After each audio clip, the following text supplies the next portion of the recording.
சென்னையில் மாநகராட்சி பள்ளிகளில் படிக்கும் குழந்தைகளுக்கு காலை உணவு தயாரிக்கும் பணியை தனியாரிடம் ஒப்படைப்பதா என்றும் அந்தந்த பள்ளிகளில் தயாரித்து மாணவர்களுக்கு உணவு வழங்க வேண்டும் என்றும் பாமக தலைவர் அன்புமணி ராமதாஸ் வலியுறுத்தியுள்ளார். இது குறித்து அவர் வெளியிட்டிருக்கும் அறிக்கையில் சென்னை மாநகராட்சி பள்ளிகளில் மாணவர்களுக்கு பரிமாறப்படும் காலை உணவை தயாரித்து வழங்கும் பணிகள தனியாரிடம் ஒப்படைக்க சென்னை மாநகராட்சி முடிவு செய்திருக்கிறது. இதற்காக தனியார் நிறுவனங்களிடமிருந்து ஒப்பந்தப் புள்ளிகள் கோரப்பட்டுள்ளன. மாணவர்களின் நலன்களுக்கு எதிரான திமுக அரசின் இந்த முடிவு கண்டிக்கத்தக்கது. சென்னை மாநகராட்சி பள்ளிகளுக்கான இப்போது அம்மா உணவகங்கள் உள்ளிட்ட மையப்படுத்தப்பட்ட சமையலறைகளில் மகளிர் சுய உதவிக்குழுவினர் தயாரித்து வழங்குகின்றனர். அதனால் குழந்தைகளுக்கு ஓரளவு தாமதமின்றி உணவு கிடைக்கிறது. இந்த திட்டத்தை மேம்படுத்த வேண்டும் என்றால் சத்துணவு தயாரிக்கப்படுவதைப் போல பள்ளிகளிலேயே காலை உணவையும் தயாரித்து வழங்குவது தான் சரியானதாக இருக்கும். அதற்கு மாறாக இந்த பணி தனியாரிடம் ஒப்படைக்கப்பட்டால் அது பாதகமான விளைவுகளையே ஏற்படுத்தும்.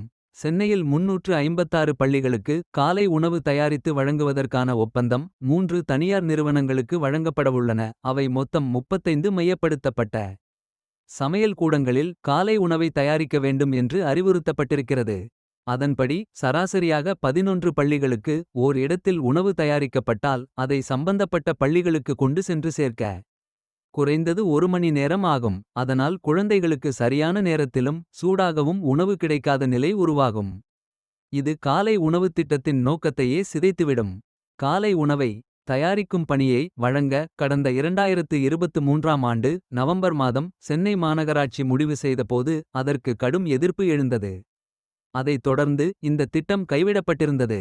ஆனால் எந்த ஒரு முன்னறிவிப்பும் இல்லாமல் ஏற்கனவே கைவிடப்பட்ட ஒரு திட்டத்தை சென்னை மாநகராட்சி அவசரமாக செயல்படுத்த துடிப்பதன் நோக்கம் என்னவென்று தெரியவில்லை.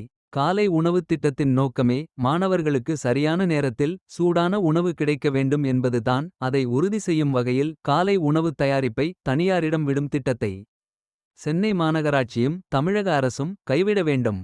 மாறாக அனைத்து பள்ளிகளிலும் சத்துணவுத் திட்டத்திற்காக ஏற்கனவே அமைக்கப்பட்டுள்ள சமையல் கூடங்களில் காலை உணவை தயாரித்து வழங்கவும் தமிழக அரசு நடவடிக்கை எடுக்க வேண்டும் என பாமக தலைவர் மருத்துவர் அன்புமணி ராமதாஸ் அவர்கள் தெரிவித்துள்ளார்கள். இந்த காணொளி உங்களுக்கு பிடித்திருந்தால் லைக் பண்ணுங்க, ஷேர் பண்ணுங்க, சப்ஸ்கிரைப் பண்ணுங்க. நன்றி.